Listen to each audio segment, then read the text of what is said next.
from 10 o'clock.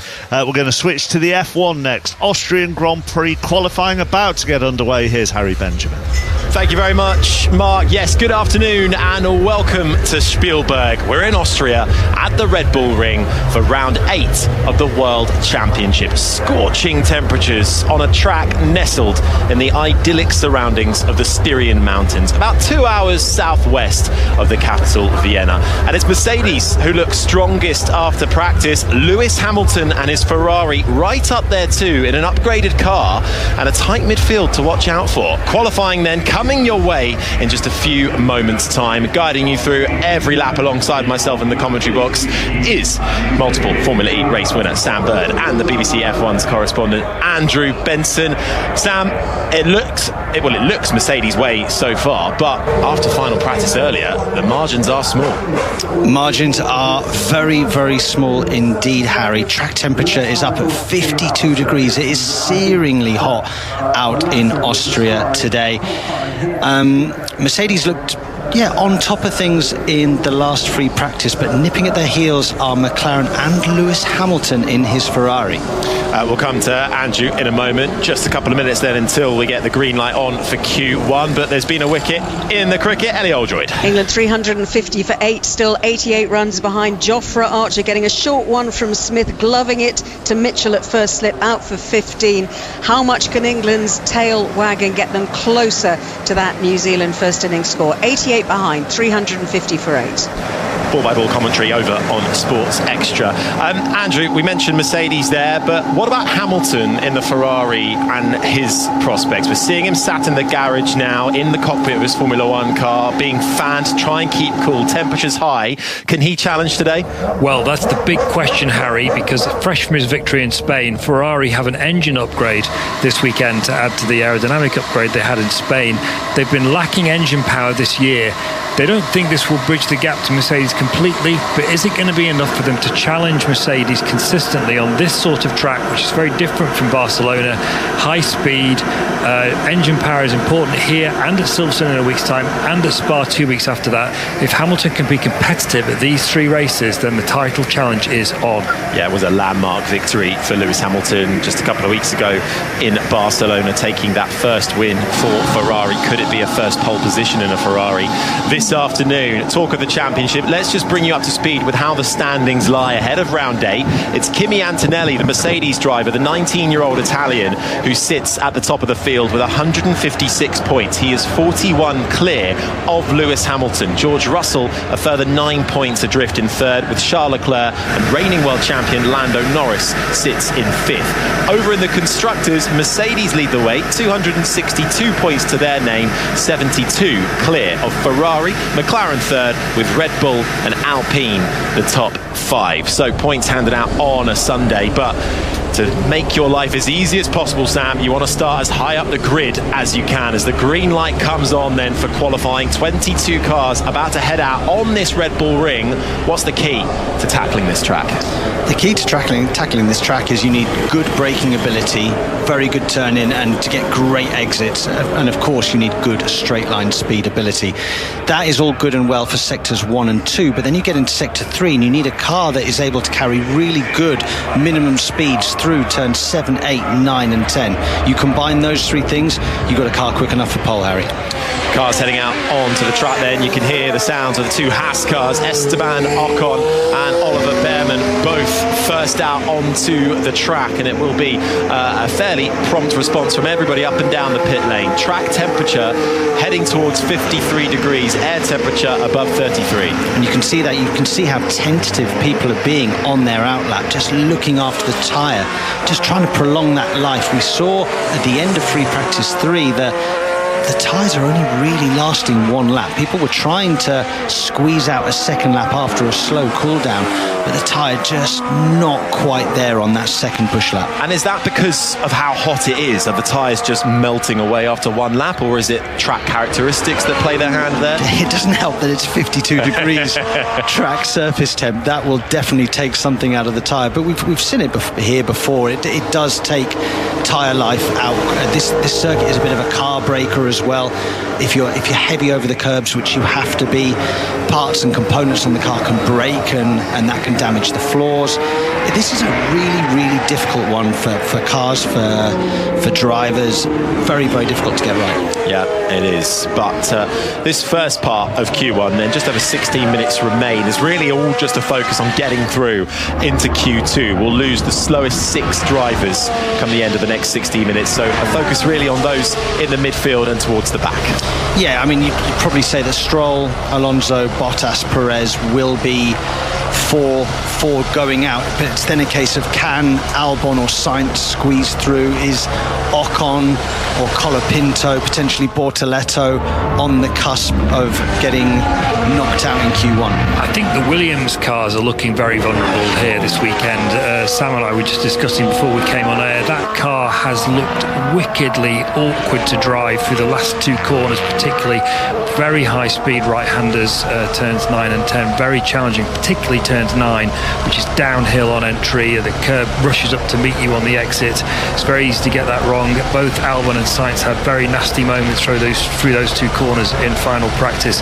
I think they're the ones who we should be keeping an eye on, probably to be the most likely candidates to go out with the 2 Cadillacs and 2 Aston Martins. Yeah, Esteban Ocon as well hasn't always had the best of qualifyings this season, certainly lagging behind his teammate when it comes to the head-to-heads. 5-2 in favour of the British driver Oliver Behrman on the other side of the garage. Ocon with the fastest of the times so far from the 3 that have been set, a 109.0 on the soft tyre, the red-walled rubber, the softest that Pirelli bring. That's what we'll see throughout qualifying. Perez and Bottas, the 2 Cadillacs, 2nd and 3rd. The sound you're hearing now, though, is George Russell for Mercedes, and he's gone fastest of anybody through the first sector, up the hill at turn 3, through the right-hander, and then it's a long drag down towards a downhill right-hander.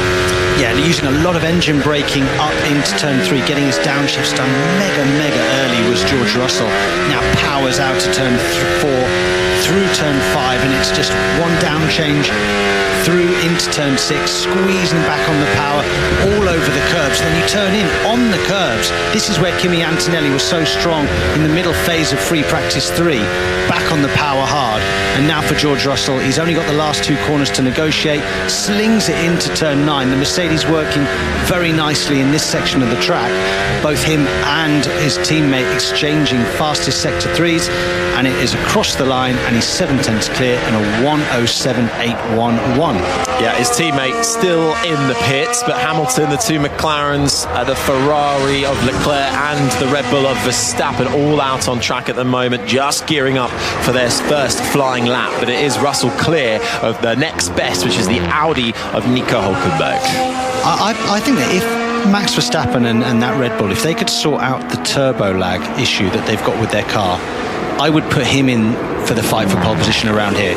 If they didn't have that issue, because he's been so good around this track for the last 5 or 6 years. I mean, he's had 5 consecutive pole positions at this track from 2020 to 2024. When you say, I mean, it's impressive stuff, and he's already up on the first sector compared to George Russell as Verstappen is on a flying lap. When you say turbo lag, what does that actually mean when you put it into a Formula 1 context? So it's like he doesn't have instantaneous torque and power delivery like the Mercedes does out of these slow speed corners, and you definitely need that out of 1 to get down towards turn 3, out of turn 3 to get down towards turn 4. It's critical that when you ask for the power, it's there, and he doesn't have that currently. No. Decent middle sector compared to Russell's, but Norris going quicker in the McLaren through the first sector. The other Red Bull of Isaac Hadjar is out there as well. Norris just coming through turn 5 now as Verstappen looks to finish a lap, but so easily can you make a mistake here at the Red Bull Ring. Track limits are watched like a hawk here when you put all 4 wheels over the white line, which is so easily done around the final 2 corners. Not such the issue for Max Verstappen, who goes to the top of the times by 4 tenths of a second clear of Russell, joined by his teammate. Only a thousandth of a second separating the 2 Red Bulls. Impressive early stuff from the home team. But Lando Norris goes up to P1, a 10th and a half clear of the Red Bulls. Yeah, we'll see what his teammate Oscar Piastri has. It's Hamilton who's actually fastest of anybody through the first sector. Piastri does enough to put it up to 4th. McLaren have looked pretty good on pace so far this weekend, particularly on the long run pace. Might see their strength play out on Sunday in the Grand Prix compared to over one lap, as Charles Leclerc, the first of the Ferraris, crosses the line, puts himself into 5th spot, make that 6th as he gets demoted by his teammate Lewis Hamilton, who slots into 2nd, just 31 thousandths of a second separating Norris, who tops the table, to Hamilton. Yeah, they're all going to cool down now. Verstappen. It's just saying a bit too much understeer in the high speed.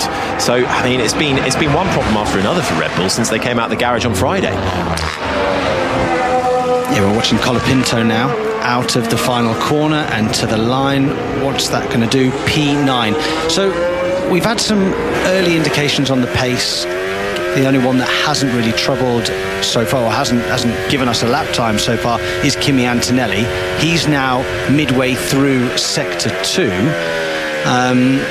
But my point was the fact that I think people like Charles Leclerc, with that time being nearly 3/10 off, he might have to put another set of soft tyres on, which would be really not ideal at this stage of qualifying. Yeah, Charles Leclerc hasn't looked like he's got the pace to match what Lewis Hamilton has been doing so far today, particularly in final practice just a few hours ago. But we've yet to see what the championship leader, Kimi Antonelli, has to offer us in this first part of qualifying. We'll see it in a few moments' time. Round the final corner for the 19-year-old Italian, fastest of anybody through the final 2 sectors, goes to the top by over 1.5 tenths of a second with 10 minutes remaining of Q1, where we'll look to eliminate the slowest 6 drivers. Fastest of all the 22 right now is Kimi Antonelli, with Norris, Hamilton, Verstappen and Hadjar the top 5. Piastri 6th ahead of Leclerc. Russell, Gasly, Behrman the top 10. Then it's Lawson, Lindblad, Colapinto, Hülkenberg, Ocon and Albon the top 16. And right now, if it were to end here, Sainz in the Williams, the 2 Cadillacs of Perez and Bottas, the 2 Aston Martins of Alonso and Stroll, and we wait to see what actually Gabriel Bortoletto's Audi has to offer. He's just about to start his first lap now, as Russell embarks on a second lap on the soft tyre. So that's quite a gap that Antonelli has over a relatively short track, 0.176 over Lando Norris's McLaren in second place, but he ran quite a lot later than Norris, and the track will be ramping up with rubber going down, although Russell's not improving on this second lap, although it's the same set of tyres, so you wouldn't expect him to necessarily, so it's not necessarily going to be as big as that. I would say, though, encouraging signs so far for Hamilton and Ferrari. Hamilton was yet again the fastest driver in Sector 1, which is the pit straight and the run up towards turn 3 basically, and that's all power essentially, and that's what Ferrari have upgraded their engine to try to resolve their gap to Mercedes with. And so the fact that they can be so close in that sector is a good sign for them. And of course, just because you qualify 2 tenths behind someone doesn't mean you're going to be 2 tenths behind in the race. Lots of things can play into that over a full distance of 70-odd laps. So good signs for Hamilton and Ferrari so far, if not for Charles Leclerc, as you were saying, Henry. But also not good signs right now for George Russell. Second attempt, half a second adrift in 8th. I think they're going to struggle to get a second lap out of the tyres because the temperatures are so high. His first lap wasn't that great either. No, I agree, but the second lap was it. He's just crossed the line now. He's improved his time. Yeah, but so he's improved, which suggests that something went wrong on the first lap. Yeah, I think so. But still, not the gap he would have been wanting to his teammate at this stage of the game. We'll still look towards the back. 2 Aston Martins, the Cadillac, Bottas down in 20th, and Audi's Nico Hülkenberg, a personal best for him in the first sector. Yeah, looking at the times again, I think that you'd say that the top 8 are safe, but anybody from Gasly down, it looks very, very tight. The sound of Nico Hülkenberg in the Audi. Oh, a little bit of understeer there for Nico Hülkenberg as he tries to negotiate turn 6. Just ran very, very wide. A lot of understeer in that Audi. He's pushing that silver and red Audi. Got his first top 10 start of the year. Last time out in Barcelona. Still yet to score on a Sunday, though, for Nico Hülkenberg. Luck's not really been on his side as he clouts the inside curve coming through the final corner. That unsettles the Audi and he loses a huge chunk of time. And it shows with his final lap time. He doesn't improve. He stays down in 15th, 2/10 adrift of his teammate Gabriel Bortoleto. Yeah, a couple of mistakes on that lap. Not ideal. I think that'll be a case of boxing and changing to another set of soft compound Pirellis because he's far too close to the danger zone. 6.5 minutes remaining. It's Antonelli with the fastest lap time at 1:07.083, over a 10.5 clear of McLaren's Lando Norris. A further 2/10 back as Lewis Hamilton in third. Verstappen and Hadjar make up the top 5. Piastri, Leclerc, Russell, Gasly and Behrman are the top 10. Lawson, Lindblad, Colapinto, Bortoleto, Hülkenberg and Alex Albon in the Williams are the top 16. And right now in that elimination zone, the Williams of Carlos Sainz, Sergio Perez and Valtteri Bottas' Cadillacs.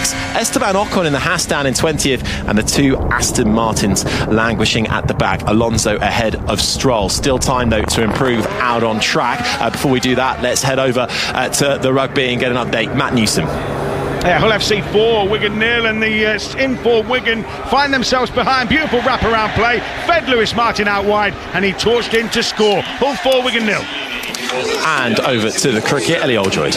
Swinging back New Zealand's way here, 354 for 9. Gus Atkinson out. Another slip catch by Daryl Mitchell off the bowling of Will O'Rourke this time. Atkinson out for 23. 354 for 9. England 84 behind. Ball by ball commentary continuing over on Sports Extra for that one. Also later today on 5 Live, England playing in the World Cup. Team radio first though, George Russell. Similar to the 3 runs, 4-wheel sliding. Russell, complaining of sliding, similar to what he was experiencing in practice, showcasing in the time so far. Not a match to Kimi Antonelli yet. Talking of matches, it will be Panama v England in the final Group L game. Kickoff at 10 o'clock tonight on 5 Live from New Jersey. They are guaranteed through to the knockout stages, but a win could help secure top spot in the group and build up with Mark Chapman from 8:30 this evening.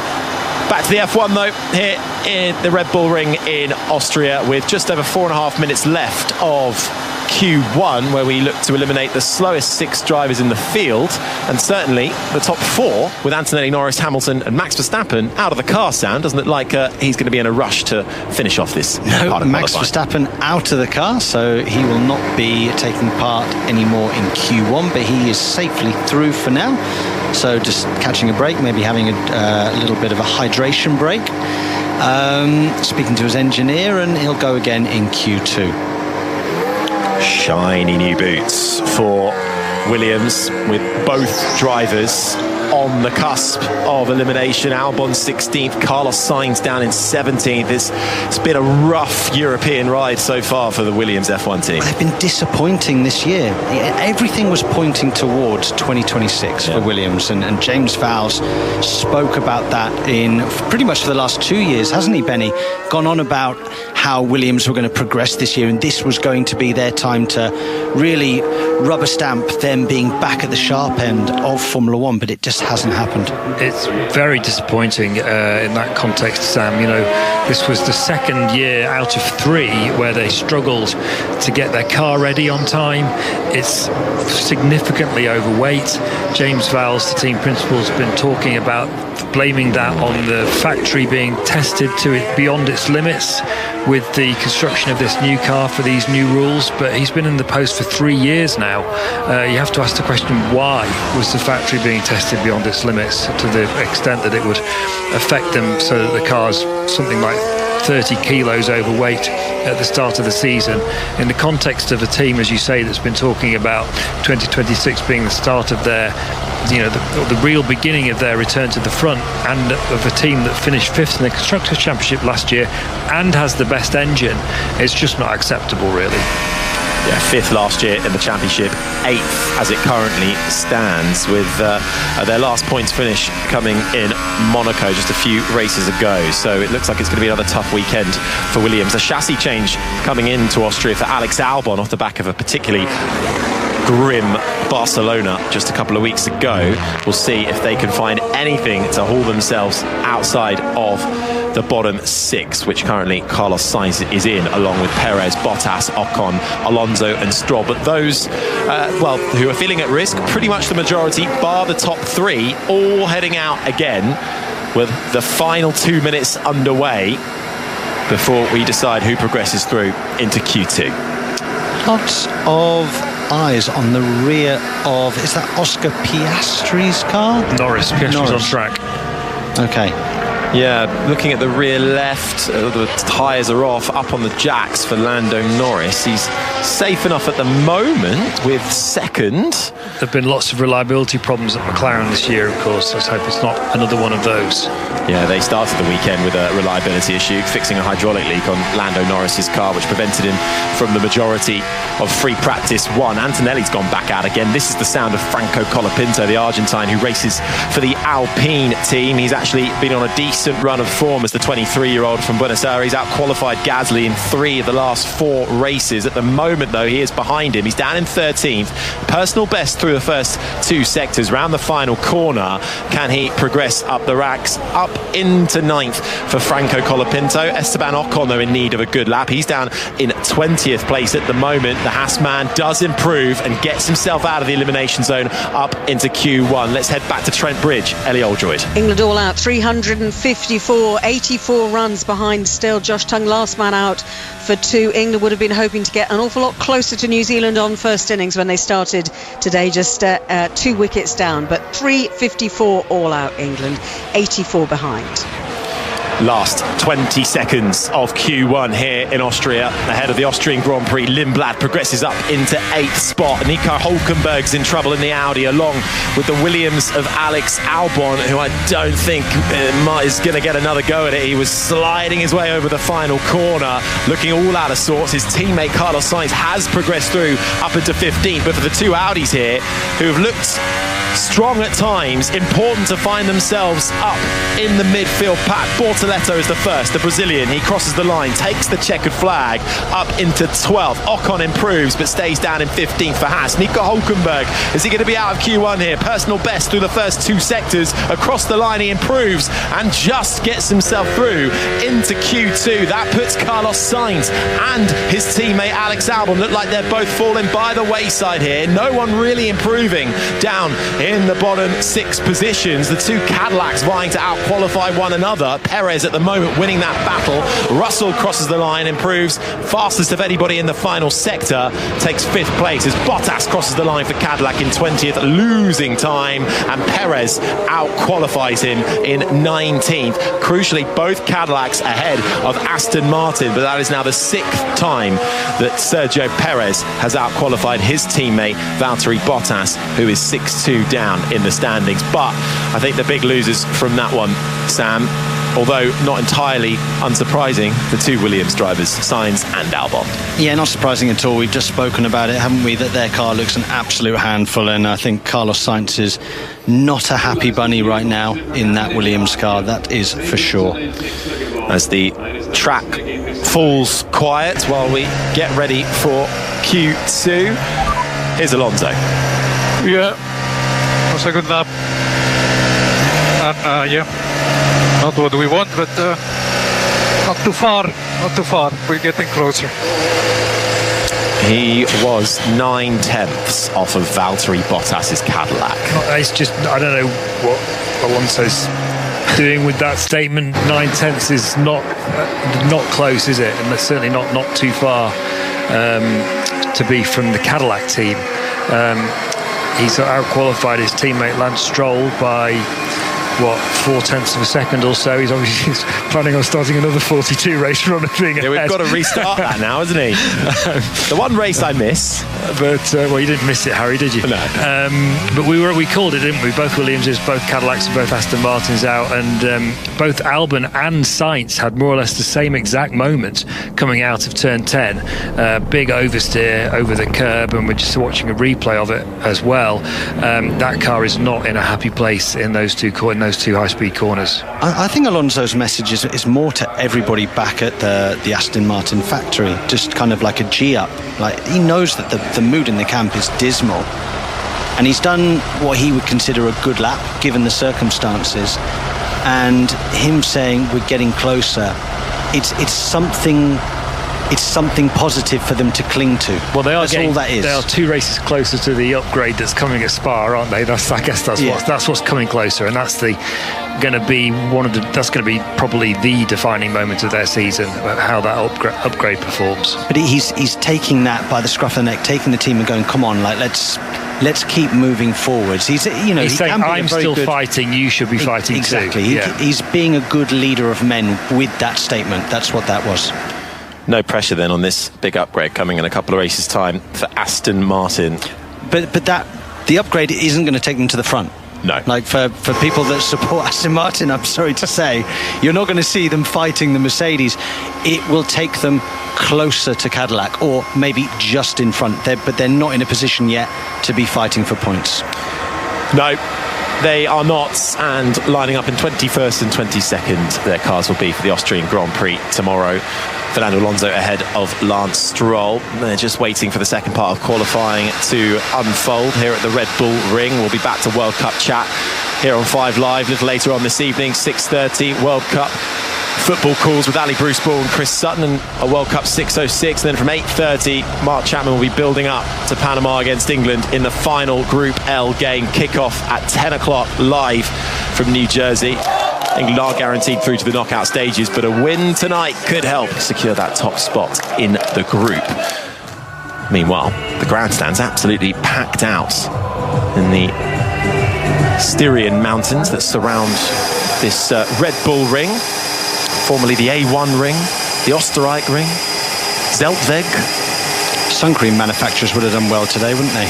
In and around the Austrian Alps. I think so. And temperature at the moment 33.3 degrees. Track temperature just above 52 degrees. It is sweltering out there. That's not only having an impact on the fans watching, it will have an impact on the tyres as well. The soft tyre feeling the impact of that thermal degradation, but also the FIA mandating a heat hazard coming into this weekend. While not mandatory for all drivers to wear a cooling vest, they can, should they so wish to, and if they don't, they got to pack 5 kilos of ballast on the car. Do you mean that the drivers don't halfway through the race have to come in for a hydration break for 3 minutes? Maybe we should introduce that. Maybe not.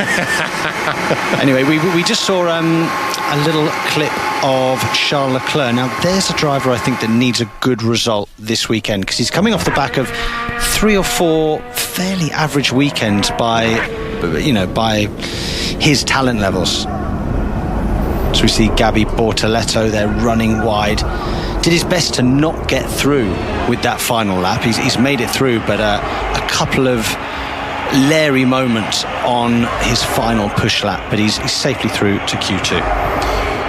They certainly are. Right, just a reminder then of who has fallen by the wayside after Q1. The 2 Williams cars, Carlos Sainz and Alex Albon, 17th and 18th. Sergio Perez ahead of his Cadillac teammate, 19th and 20th for Perez and Bottas, and Fernando Alonso and Lance Stroll bringing up the rear of the field in the Aston Martins as we get ready for Q2 and to eliminate the next slowest 6 drivers. A real test then to try and get your car inside the top 10, ready for that shootout in Q3 and the battle for pole position. Certainly though, Kimi Antonelli and Mercedes looking strong out the gates. And we'll be bringing you all of this action here on 5 Live. A reminder of what's happening in the cricket. New Zealand lead by 84 after bowling out England for 354 at tea as it currently stands. So George Russell complaining that all four wheels sliding was his issue, but then you look at the track, you look at the layout, he's purple in sector 3, which is all the high-speed corners. All four wheels sliding in sectors 1 and sector 2, which is where he's struggling. I mean, that would either suggest difficulty under braking or poor traction. I think it's more than likely under braking where he's struggling at the moment. He's doing his downshifts extremely early in the braking zones. The 5th to 4th shift, when you listen to the engine note, sounds not like a typical, like, first-class grade downshift from a Formula 1 car. I'm sure he'll have all the telemetry available. They would have given him a printout of what Kimi Antonelli is doing. But for me, he doesn't look as confident under braking as Kimi in 1 and into 3 and into 4. Well, let's see if that can be resolved as Q2 is now underway. Not an immediate rush out onto the track. Elsewhere, there's been a try in the rugby. Matt Newsom. Hull FC 4, Wigan 4. Wigan striking back after that early score from Lewis Martin. It was Zach Eckersley finishing off a flowing move to the right-hand side. The kick was missed. It's Hull 4, Wigan 4. 30 minutes, 43, 42, 41 seconds on the clock as Lando Norris speeds down the pit lane and heads out onto the circuit. 10 turns here, although really 7 of them are taken as proper corners, with just over 4.3 kilometres in length travelled. Yep, and he's gone out on a used set of soft compound tyres, so he's using this as a little bit of a sighter, and then he'll go to new soft Pirellis later on in this session. Lando Norris there, who has got a good run here in Austria, pole position to his name, a winner here as well, looking to continue his 38 consecutive run into the top 10. And last year, it was him on pole position taking that race victory. It was a cracking race last year, wasn't it? It really was. George Russell as well, sneaking a victory the year before that. It was Kimi Antonelli, wasn't it? And Max Verstappen, who came to blows a year ago. So Austria can throw up a bit of chaos over the years. Well, Russell won because Norris and Verstappen crashed, didn't he? So that was an entertaining race in 24, and as Sam says, last year it was Piastri and Norris nose to tail for the entire race distance pretty much, as their title fight began to ignite in the middle of the summer.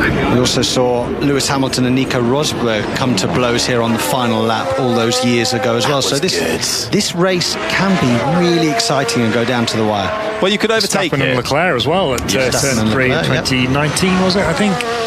You could overtake here, but you've also got gravel and you've got runoff, which can really penalise you when it comes to qualifying as well. You've got a few of those yellow sausage curves, we call them, those big bumpy curves to try and deter you from just taking a little bit of extra track than you shouldn't do. Norris, though, on the soft tyre then. Fastest, well, he will be fastest because he's the first man on track, so we'll see what he's got to offer as he carves his way into the infield complex now through the left-hander of turn 6. Gravel greets you on the right-hand side before you flick it once again through the left-hander of 7. A slight right-hand corner of turn 8, then it's a short blast before 2 quick flicks that take you to the final 2 corners. Very easy to get pinged for track limits there and lose the back end coming out through the final corner, which Norris does. Correction from Norris, costs him a bit of lap time, crosses the line with a 107.321. And all that was a turn in that was maybe 10 centimetres too early, which then meant that he was a little bit compromised on the exit, made the exit just that little bit tighter, and that's why you saw him still having to turn on the exit instead of being in a straighter line, and then that's why the rear end kicked out. Max Verstappen gearing up for his first flying lap of Q2 with just over 10.5 minutes remaining. 5 times the pole sitter here at the Red Bull Ring. And off, up into the sunshine as he heads uphill, brakes for turn 1, louder curve, which then takes you downhill through the left-hand kink of turn 2, but it's taken flat out. It's essentially a curving straight before you then brake uphill. Captures a lot of drivers out this. Easy to snatch a brake and lock up, then run wide. Not the case for Max Verstappen. Tries to carry the speed through the corner, and then it's another straight downhill now towards turn 4. Yeah, heavy braking into turn 4. A little bit of a twitch under braking there for Max Verstappen. Would have put him slightly off wide from apex to exit, but no harm done so far. Coming towards the end of sector 2, he's a little bit up on Lando Norris, but not an awful lot. I'm not sure, Andrew, whether Max Verstappen was on a new set or a used set. Do you have that info? I do. He's on used tyres as well. Okay. And quite a few drivers have gone out on used tyres. For some reason, though, Lewis Hamilton is not one of them. He has just set the fastest first sector time of anybody, and he is on a new set of tyres. So keep an eye out for him. And so Charles Leclerc, his teammate, who's running just ahead of him and was only fractions, a few thousandths slower than Hamilton in that first sector. This is the sound of the Ferrari of Charles Leclerc, who will cross the line first ahead of his teammates and puts himself up into the top spot, a tenth and a half clear of Max Verstappen. Let's just see what Lewis Hamilton has to offer. Fastest of anybody through the first sector, round the final corner now. Looks neat and tidy for the Ferrari driver. To the line for Hamilton, fastest of anybody in the final sector, but not enough to pip his teammate, but only 9,000ths of a second splitting them. Now, this might be one of those times where we don't trust the tyre screens on the data board that I've got, because it says that the Ferraris are on new tyres and the Red Bulls on old, but there's only a tenth of a second between the two cars. I don't believe that. Back to the Rugby League, and it's tries galore. Matt Newsom. Yeah, stunning effort from Hull here, who are really upsetting the form book. They lead Wigan by 10 points to 4. Wigan gave the ball away. Lewis Martin picked it up. They swept it to the opposite flank, and there was Harvey Barron to touch down in the corner. Hull 10, Wigan 4. Twitch from Gasly in his Alpine out the final corner, crosses the line in 6th, half a second down. 8 minutes to go. It's Leclerc, Hamilton, the two Ferraris 1 and 2. Then it's the two Red Bulls, Verstappen ahead of Hadjar. Norris is 5th, Gasly, Lawson, Lindblad, Colapinto and Behrman the top 10, with Ocon the 11th car to set a lap time. Still waiting for first laps from Antonelli, Piastri, Russell, who are all out there now, and it's Piastri who's fastest in the middle sector. Antonelli using every single millimetre of track that is available to him in that final sector and goes 2.5 tenths clear. P1 for the young Italian, and he's driving so well again. 19 years old, leads the World Championship. Piastri crosses the line, gets close, a tenth and a half between himself and the Mercedes man at the top of the field. Piastri slotting into second, ahead of Leclerc, and everybody down to Norris then is in the pits. And so we're just going to get another look. I think this was the twitch from Gasly coming through the final corner. Oh, controlling the slide, but not the ideal line. No, that's lack of forward momentum when you slide like that, Harry. Not ideal. Now on board with George Russell. Oh, just lazy lock up there, front left and front right a little bit going into turn 3, and then he clumsily bounces across the sausage curbs on the exit. George Russell then gets wheeled back into his garage, hasn't got a time on the boards. Yeah, that's okay for him though, Harry. So he would have been sent out on a used set. That would have been a sighter lap, and okay, it hasn't gone well, but it's not like he's ruined a set of new tyres. He's got plenty of time to go out again and set a time, but it does put the pressure on him a little bit. It certainly does. I was just checking, because actually everyone's been pretty good for track limits so far. Piastri radio. The centre line of my right front tyre looks like it's got some weird lines in it. The centre line, did you catch the end of that, Sam? Yeah, so he said the centre line on his front right has some weird lines on it. So if we have a look, yeah, there is a little band on that front right that is a different colour to the rest of the tyre, and that could be a tyre construction issue, could be the way that he's pushing, it could be pickup. I'm not entirely sure what it was. We're now seeing a replay of Lando Norris, and that's his oversteer out of the final corner. And for me, that's all due to just a slightly early turn-in, which then you bottom out just after the apex at this final corner here in Austria. And dependent on the angle where you bottom out is whether or not you get that step of oversteer when you get on the power.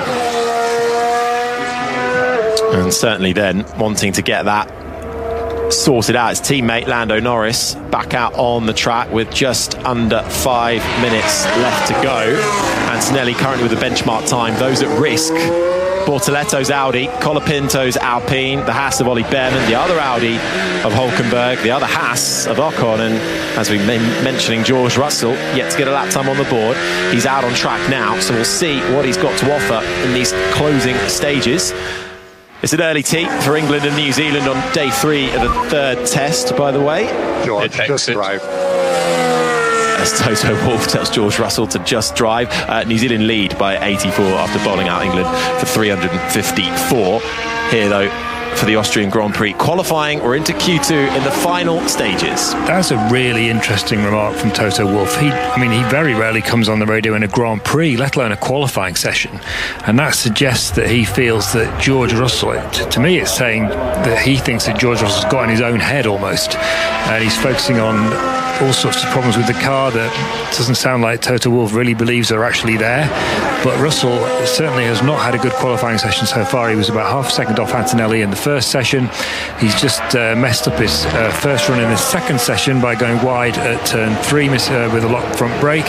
And now this lap for him, it's not that important because he shouldn't have any difficulty getting through as he turns into turn 1 into the final session. But he needs to get himself in a good mental headspace so that he can attack Q3 and actually compete with Antonelli, because right now it doesn't look like he's in a position to do that. No, and he's not done his best first sector in this session, so although we would think that it should be fairly straightforward for him to get through, which it should be, he's not making his life particularly easy right now. I'd love to know what he was saying on the radio that spurred Toto Wolff to make that comment. Well, it's an important lap for George Russell, though. Norris is out there too, flying through the first set to Russell now, coming towards the left-hander of turn 7. Norris coming towards the line. He improves up to 3rd place, just behind his teammate Oscar Piastri. The benchmark time for this Q2 session is Kimi Antonelli. This is the sound of his teammate George Russell. Personal best in the middle sector. One more corner to go for the British driver, who sits 3rd in the Drivers' Championship. It is an improvement. It's enough to get up to 4th, and it's 2/10 away from his teammate Antonelli. And a wry smile almost from the boss Toto Wolff, who does a cheeky look to camera as well. Yeah, that looked awkward, didn't it? But that's job done for George Russell in Q2. He's safely through with 2 minutes to go. I can't see that falling down outside the top 10, but still work for him to do over the next 7 or 8 minutes if he's going to have any chance of catching his teammate for pole position this afternoon. 2 Red Bulls at the moment down in 7th and 8th.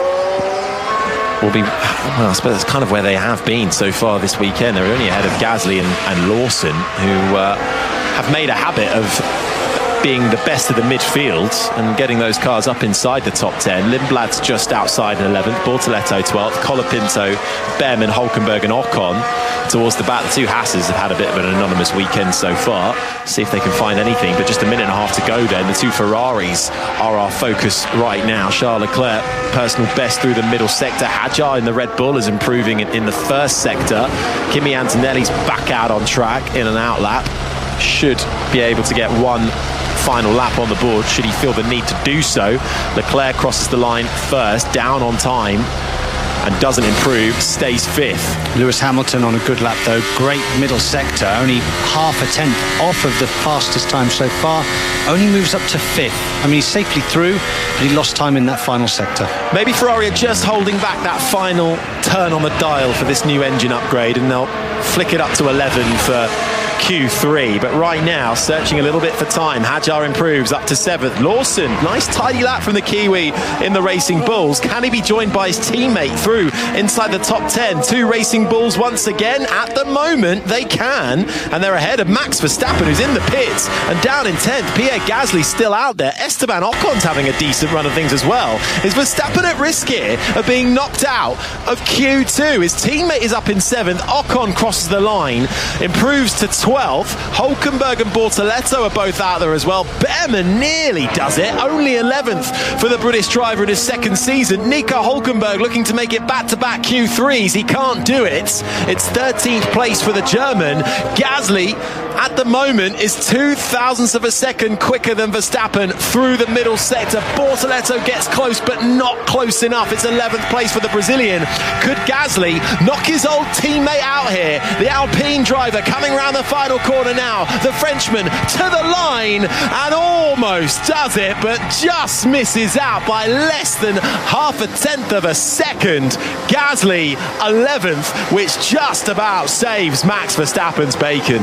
Oh, and I think he left time on the table out of turn 9. He had another 0.5 metre of track he could have used to carry a bit more minimum speed through 9. Lucky escape there for Max Verstappen and for Red Bull. Yeah, very, very close call for Max Verstappen, but he's safely through. That means we lose Pierre Gasly in the Alpine 11th. Good effort from the Frenchman though. Bortoleto in the Audi is 12th and runs well here. Got his first top 10 here last year in qualifying and points for the Brazilian in his second season. Behrman 13th, Hulkenberg 14th, Ocon 15th, with Colapinto down in 16th. Let's head back to Trent Bridge and head over to Ellie Oldroyd. New Zealand's second innings underway, and they're already a wicket down. Their captain Tom Latham trudging back to the pavilion, trapped LBW by Jofra Archer, last ball of his first over.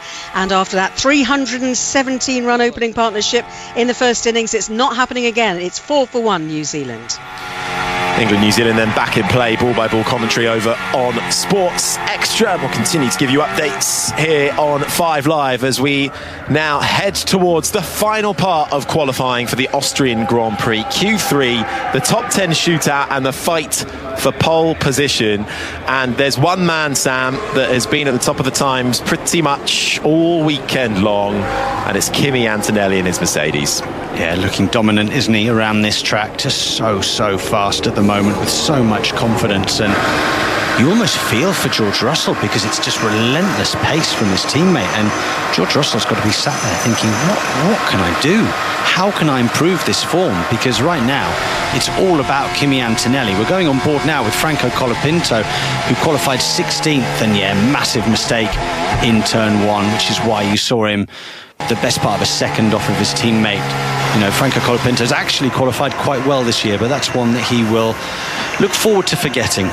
Yeah, 5-4 now in the qualifying head-to-heads in favour of his teammate Pierre Gasly, who has had a great season so far. I think it's fair to say Alpine much improved compared to where they were in 2025 at the bottom of the pack, and this year up inside the top 5 in the Constructors' Championship. This is the sound of Ollie Behrman. What happened to the British driver in the Haas? That was what she had, really, guys. That was a really good lap. So, sorry. Yeah, no, it looked good. Well done. See what we do tomorrow. Thanks, Ollie. It's a shame for Behrman. He's now out-qualified his teammate Esteban Ocon in 6 of the 8 Grand Prix qualifyings we've had this year, but 13th, all she wrote for Haas today. He's normally able to extract the maximum out of that car, isn't he, Ollie Behrman? So I think he can go to sleep a happy chap tonight. If 13th's all he had, then fair enough. As a driver, that's all you can do. All you can do is maximise your talent with the car that you've got underneath you in Formula One. You know, there's no way that even Max Verstappen couldn't get an Aston Martin up onto the front row of the grid. All you can do is drive the perfect lap for you and your car. I'd like to see what Max Verstappen would do in an Aston Martin, though. No, I don't think he'd do too much better than Fernando Alonso. No. Before we get into Q3, I think if we look at that battle in the midfield, well, once again, credit to Racing Bulls. Liam Lawson and Arvid Lindblad, the British rookie, both inside the top 10. That makes it 3 qualifyings in a row that they've had 2 drivers starting inside the top 10. Yeah, the Kiwi just getting the better of the young Brit Arvin Lindblad, a little bit like the test match right now. Oh, you are good, Sam. Thank you very much. You are good. Ball-by-ball commentary over on Sports Extra for that one. Okay, through into Q3 then, as we await for the green light to come on at the end of the pit lane. We'll see the 2 Mercedes, Kimi Antonelli and George Russell. The 2 McLarens, Oscar Piastri and Lando Norris. The 2 Ferraris of Lewis Hamilton and Charles Leclerc. The 2 Red Bulls of Max Verstappen and Isaac Hadjar. And those 2 Racing Bulls of Liam Lawson and Arvid Lindblad. Harry, come on. The question that everybody wants answering, who is going to qualify second for the Austrian Grand Prix? Oh, that's a good one. I think it will be Oscar Piastri. Okay, Andrew. Well, Sam, as you know, I went for Norris before we came on air, and I'm going to stick with him. Okay, and you? I'm going to go with Piastri. I'm going to go with Piastri. Okay, that's 2 for Piastri. Second. I actually predicted Hamilton for pole, didn't I, on the preview podcast? I was doing it on shaky ground anyway. Yeah, unless they've been deliberately hiding their true potential, Ferrari, so far, and there'd be no reason to think that they had been. They're not quite looking in the game, are they? Unfortunately for them, and also unfortunately for this idea of Hamilton as a championship contender. But let's not get ahead of ourselves. Well, it's too early to talk about that, Andrew. It certainly is. And we've all discounted George Russell. Now, he has got the fastest car out there. If he makes some tweaks, either software-wise or driving-wise, there's no reason why he can't join his teammate on the front row of the grid. Are you both looking at me like let's say wouldn't be the first time. You know, Russell really pulled a lap out of the bag in Canada, both in the sprint and in the Grand Prix qualifying sessions, to put it on pole by a tiny margin. He was Mr. Saturday, remember, when he was at Williams. He is an exceptional qualifier when he gets it together. Unfortunately, this year it is a fact that Antonelli has just had the edge on him by quite a significant margin most of the year, actually. But it's in there if he can unlock it.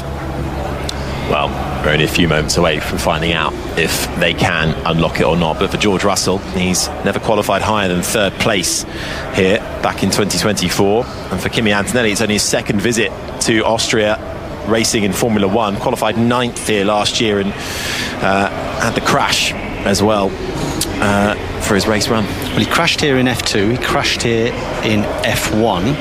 But I think you're seeing a very different Kimi Antonelli right now. Yeah, what we're seeing is, so last year in Austria was the sort of beginnings of his really sticky period in his debut season with Mercedes, which was caused by a change to the rear suspension of the car they made, which upset the predictability of the car on turning, and it knocked his confidence, and it affected him all the way through the European season. Basically, he had a number of accidents and incidents. But Mercedes reverted on that suspension design, and from that point on he got his confidence back, and towards the end of the year he was looking a lot stronger again. Out-qualified Russell in Brazil, if I remember correctly. But even so, having said that, the turnaround he's performed over the course of the winter, the development that he's made in tandem with this new style of car that's in Formula 1 this year, which Russell's been saying he hasn't really been getting on with, it's made a huge difference. And now this, I mean, I don't want to get ahead of myself because Q3's not even started yet, but the level of performance that Kimi Antonelli has produced this year is the level that people were expecting of him when he came into Formula 1, being talked of as a potential generational talent. And at the moment, that's what he's been looking like this year. Well, Q3 is now underway. The top 10 shootout, the fight for pole position ahead of the Austrian Grand Prix on Sunday is on. Can Kimi Antonelli, who has looked strong out the gates since Friday morning, convert that into a 6th pole position this season, a 5th pole position, I should say, a career 5th pole position too? Or can anyone displace him? The 2 McLarens look quick as well. Oscar Piastri just pipping Lando Norris in the last part of qualifying. George Russell has so far this weekend been beaten by his teammate, but as the same car, the fastest car, as now the tyre warmers come off the tyres for the 10 remaining cars. The 2 Ferraris make up those 10, Charles Leclerc and Lewis Hamilton. Hamilton, who has looked the better of the 2 drivers so far this weekend in Scarlet Red. Can they turn up the wick? Have they got anything left? Big upgrade brought last time out in Barcelona. An engine upgrade for this weekend, but so far, yet to see if that is paying dividends. As the clock now continues to count down with just over 10 minutes remaining then. And the pit lane starting to get loud and busy, waiting for the all clear to send their drivers down the pit lane as they feed out on the exit of turn 1 and think about their first flying laps around this 4.3 kilometre track here in Spielberg, nestled in the Styrian Hills. We're a couple of hours drive south from the capital, Vienna, as cars now heading out into the sunshine. Lando Norris will be the first to lead them out of the pit lane. Big elevation change here across the track to get your head around as well. 65 metres elevation experienced over the whole lap. We're actually facing altitude as well, 660 metres above sea level. A rather stop and go layout, and crucial to get every braking point exactly right. So quickly, Sam, can you snatch a break, run wide, lap over? Absolutely, and we've seen a lot of drivers struggling with exactly that, Harry, at turn 3. One of the hardest braking points probably in the calendar is turn 3 here in Austria. It's certainly an area that is catching quite a few people out. We saw Lewis Hamilton, we saw Charles Leclerc, we've seen Max Verstappen, Lando Norris all make mistakes up at turn 3. Will we see more mistakes in these final 9 minutes of Q3? Looks like everyone is on those shiny new soft tyres. It's Kimi Antonelli now trundles out of the pit lane, which runs parallel towards turn 1 and then bends right and feeds you just on the exit of the corner as you join onto the short straight that leads you through the kink of 2 and uphill to 3. And look how gentle he was being, Kimi Antonelli, out of the pit lane just to look after those tyres. Meanwhile, starting his first push lap is Lando Norris. He's going to send it into turn 1 now, Harry. Heading up the hill then through Lauda Curve. Out the right-hander, carry as much speed as you can. Now it's a short blast down towards the left-hand kink of turn 2, taken flat out before you then slam on the brakes uphill towards turn 3. Norris has struggled with this corner throughout practice.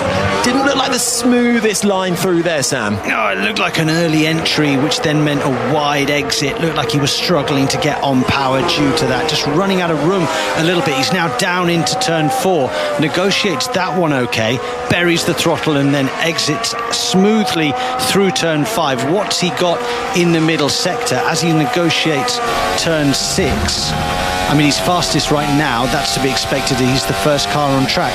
Interestingly, one thing that we haven't seen from any of the drivers this year is speaking about getting a tow. So we've seen that for many, many years around this Austrian track. Drivers looking for a tow, looking for that little advantage. Doesn't seem to be like something teams are using to extract maximum potential out of their cars this year. Yeah, not really been a factor so far. Norris crosses the line with a 1:06.900, but Max Verstappen is flying through the first 2 sectors, quicker than the McLaren man round the final corner for the Dutchman, and he is fastest, and just by a fair bit as well. 1:06.4 compared to a 1:06.9 of Norris. A good early benchmark for Verstappen. Yeah, really strong from Max Verstappen. He's always been good round here, but I think that Harry, might be used tyres against new. I'd let Andrew, do you have any more? No, they're all on new tyres, apart from Hadjar, but that's a stonking lap for Verstappen. That's the fastest lap of the weekend so far, 2 tenths or more quicker than Antonelli went in Q2.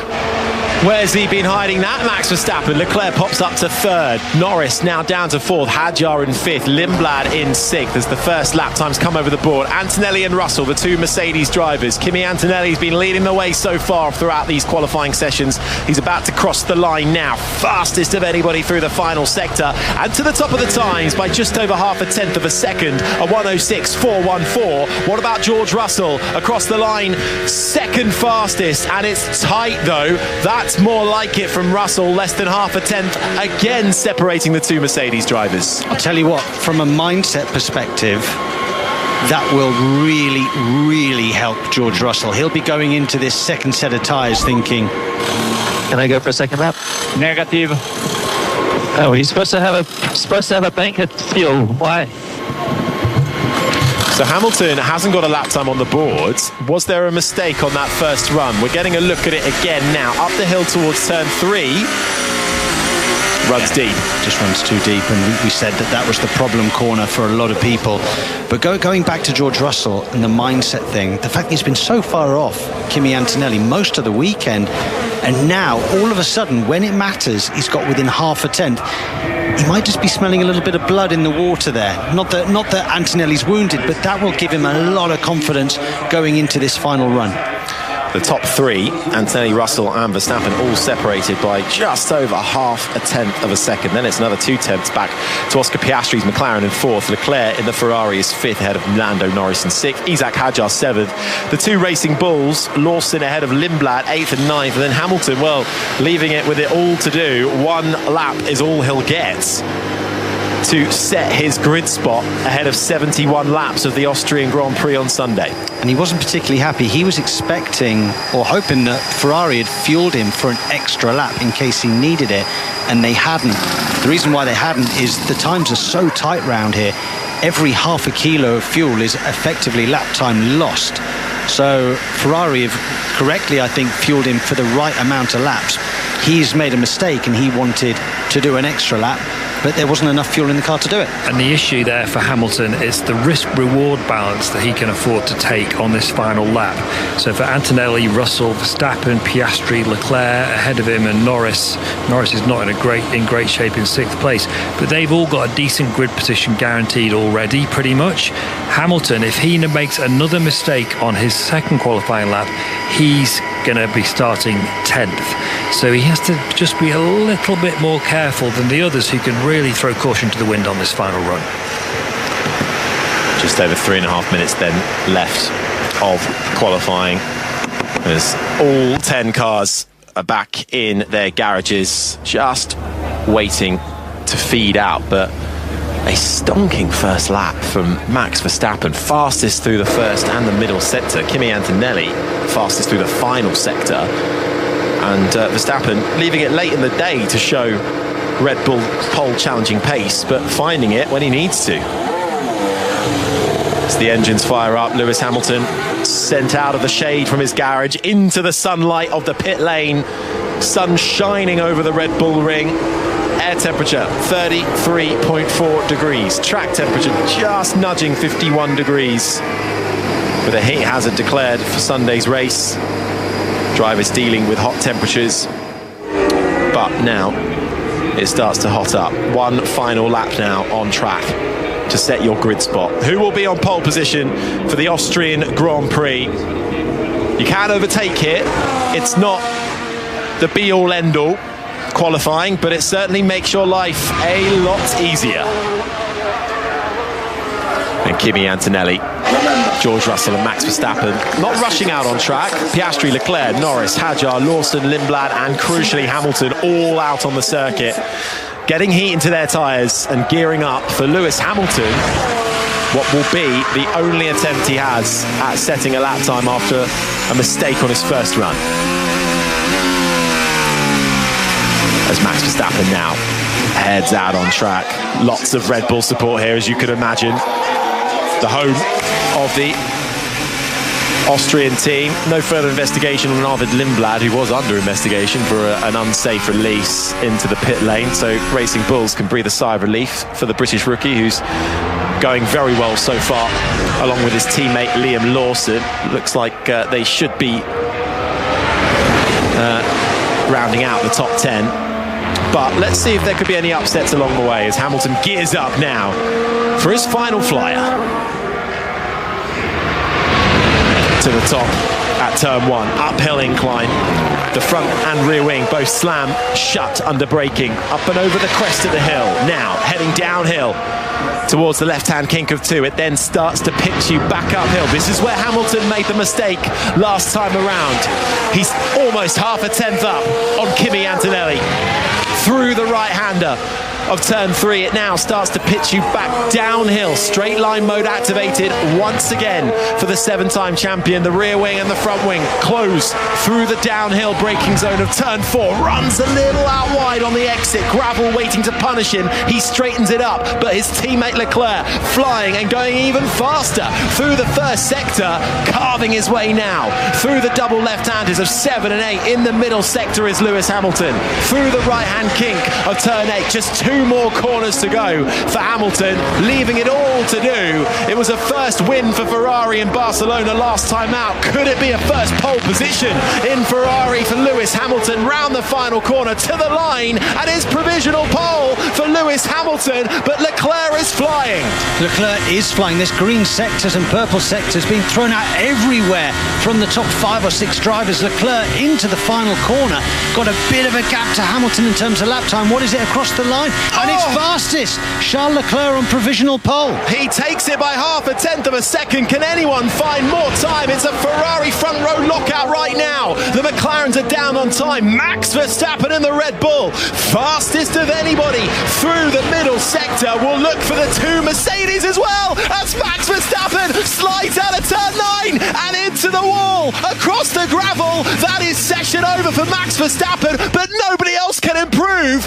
Yellow flag out, and that'll be pole for Charles Leclerc. The clock has already counted down to 0. The checkered flag is out. It's a front row lockout in Austria for Ferrari. Leclerc on pole alongside Lewis Hamilton as George Russell goes to the top of the times though, but will he have showed sufficiently that he's slowed down? The yellow flag is in the final sector. That will be looked at, but the timing screen says George Russell on pole position. Yeah, I think that the stewards will have to be looking at that. I'm not sure that will stand, Harry. That you can't, on a fast corner like that, you have to show that you've sufficiently slowed down. The times are so tight. I wonder if that's going to count. Well, George has the fastest first sector of anybody. I wonder, could he have made up so much time in that fast sector that they look back at the data, and would he have sufficiently lifted off enough? Everybody will be looking at that. First of all, let's rewind and see how this all started. Max Verstappen was flying, Sam. He was, but that spin happened very, very early in the corner. It just looked like as soon as he's turned in, he's lost the aerodynamic ability of that Red Bull. Let's have a look again. He turns in and just immediately loses the rear end. I wonder if something's gone wrong there with a downshift and it's just caused a rear lockup. I'm not sure. Well, that immediately brought out the yellow flag in the final 2 corners. Car off into the barrier. But that's a big hit as well on the rear end of that car.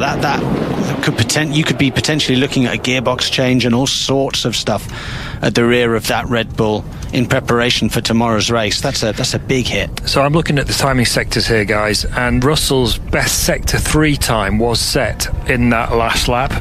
There's no chance of him keeping it. I think here we are, we're about to see Russell on board. There's yellow flags flashing on the side of the track. And then he gets a green straight after. He'll probably argue that he slowed off enough there, but that will be in the stewards' room tonight, because every driver will be looking at that, particularly Ferrari, who on the face of it right now line up second and thirds. Kimi Antonelli had his lap time taken away from him, couldn't improve. Norris 6th, Piastri 7th, Hadjar, Lawson and Lindblad rounding out the top 10. But George Russell celebrating his pole position, and what is a 4th pole this season, but under questionable circumstances. Did he slow down enough for the crashed Max Verstappen? Immediately, team principal of Ferrari, Fred Vasseur, is off the pit wall and straight into the garage to get to the bottom of this one. Yeah, he didn't look happy, did he, Frederick Vasseur? It's been noted by race control, yellow flag infringements. We'll hear what he has to say as well, so that'll be interesting. I mean, there's no questioning that he didn't slow down, because you heard him actually do an extra downshift through turn 9. It's whether or not the FIA deemed that he slowed down sufficiently, given the fact that there was a car hard off into the barrier on the exit of turn 9. Right, well, Russell, it's all smiles for him, and it's half-time in the Rugby League. Matt Newsom. Yeah, half-time. Hull FC have a surprise lead. They lead Wigan by 10 points to 4. Tries from Zach Hardacre and Harvey Barron in the first half. Wigan, when they only got it right pretty much once all game so far. Zach Eckersley scored for them, but so far it's so good for Hull, and the surprise lead at half-time. Hull 10, Wigan 4. George Russell celebrating pole position ahead of the Austrian Grand Prix, saying on the radio a few moments ago, I lifted a big lift on the end of that corner. I lost a good tenth and a bit after Max Verstappen crashed on his final run in qualifying on the exit of turn 9. Yellow flag brought out. You must slow down sufficiently and be prepared to stop if you are coming through that zone. He thinks he has done, George Russell, and he's still set pole position. See, these are where the rules are a little bit murky in motorsport. So, double waved yellow flag, you've got to slow down, be prepared to stop. And what classifies as slowing down sufficiently? The FIA will now look at the mini sectors and the mini loops, as well as real car data from George Russell's car, to determine whether or not he's slowed down sufficiently. But be prepared to stop is another sentence within the rules, and at that speed, are you classified as being prepared to stop? I don't think you can set a pole position time having gone for a double wave yellow flag, can you? I mean, it's just ridiculous, but let's see what happens. Well, certainly a lot of confused faces on the Ferrari mechanics and the engineers, and the boss Fred Vasseur looking down at his phone, marching like a man on a mission. And I think we'll hear from our pole sitter speaking with Giancarlo Fisichella. George, fantastic job. It was a great lap. It's still under investigation because of the yellow flag. How do you feel? I feel incredible. It was such an amazing lap. I saw the yellow. I had a big lift into the corner. I was 5 tenths up, and I came out the last corner 2.5 tenths up. So, it was a single yellow as well, not a double. So, should be okay. It was a tough day, but it was so special to get that lap, and everything felt so sweet. So, really proud of the job we all did. Great job. Thank you, Charles. So let us know how was your lap, and especially in the last few Grand Prix, Ferrari made a huge step forward on the development. Are you happy with your lap and your position? Yeah, I'm relatively happy about today. Of course, the last few weekends have been quite tough, so I just wanted to have a clean weekend, and most of all a clean qualifying to start well for tomorrow. So to start second is a good place to start on. The team have been pushing massively in order to bring upgrades in Barcelona and again this weekend, and that pays off. If I'm completely honest, I didn't think we'll be starting on the front row until qualifying, really. So it's a good surprise, that we are so far up. Good job. Thank you. Lewis, you probably lost a good chance to improve your lap time because the first push out you brake maybe too late.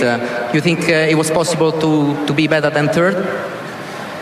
Yeah, well, firstly, thank you everyone for the good energy. No, I think to have the two Ferraris in second and third, I think it's fantastic, and it's just a reflection of the amazing work that everyone's doing back at the factory, because they really are continuing to push. We bought small bits here.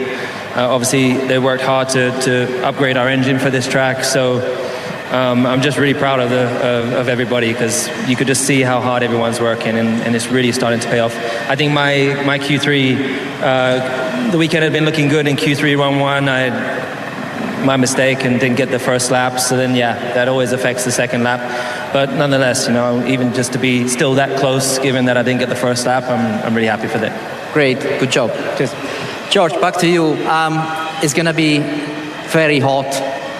How do you manage for tomorrow for the race? Yeah, it's going to be very hot. The Ferraris are looking incredibly fast. In the corners, they're the fastest team at the moment. They're maybe a bit more draggy than us, which may help us to defend. I just spoke with Toto. He just said everything was fine with the yellow flag, so that is good news. 100-meter lift before the corner, so glad to hear that. And tomorrow is going to be a big fight. Obviously, Kimi in P4 is going to be super fast as well. We know how strong he's been, and Lando and the McLarens. So it's game on from everyone. It's going to be an interesting race to follow. Good luck. Thank you. Thank you, everyone. Giancarlo Fisichella speaking with the top three there from qualifying, and that will stand. No further investigation from the FIA on George Russell. He will start on pole position for the Austrian Grand Prix ahead of Charles Leclerc, with Lewis Hamilton in third, Kimi Antonelli in fourth. Sam, take away from that?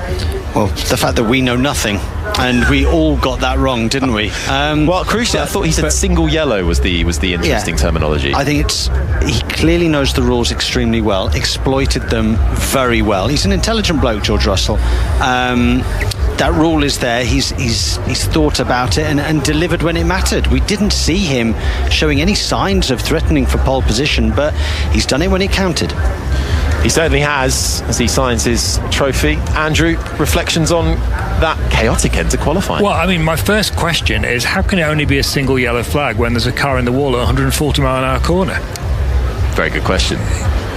I'm not judging whether Russell deserves to have pole position or not, and they've obviously cleared him, and he's allowed to keep it, and it's obviously a very dramatic end to qualifying.